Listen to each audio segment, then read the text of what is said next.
বাংলাদেশে ২৬ এপ্রিল প্রচণ্ড কালবৈশাখী হতে পারে। প্রধান উৎস হল ভারতের ছোটনাগপুর মালভূমি, বিহার ও ঝাড়খণ্ড এলাকা। প্রক্রিয়া: গ্রীষ্মকালে দিনের বেলা এই মালভূমি অঞ্চল প্রচণ্ড উত্তপ্ত হয়ে নিম্নচাপের সৃষ্টি করে। বায়ুর মিলন: এই নিম্নচাপের টানে বঙ্গোপসাগর থেকে আসা জলীয় বাষ্পপূর্ণ গরম বাতাস এবং উত্তর-পশ্চিম দিক থেকে আসা শুষ্ক ও শীতল বাতাসের সংঘর্ষ ঘটে।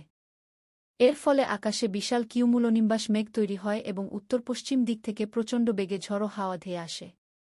২. সম্ভাব্য এলাকা: কালবৈশাখী সাধারণত উত্তর-পশ্চিম দিক থেকে শুরু হয়ে দক্ষিণ-পূর্ব দিকে অগ্রসর হয়।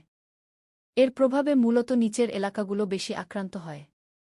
বাংলাদেশ: সারা দেশেই হতে পারে, তবে উত্তর, উত্তর-পশ্চিম এবং মধ্যাঞ্চলে এর তীব্রতা বেশি থাকে। ভারত: পশ্চিমবঙ্গ, ওড়িশা, বিহার, ঝাড়খণ্ড, আসাম এবং ত্রিপুরা।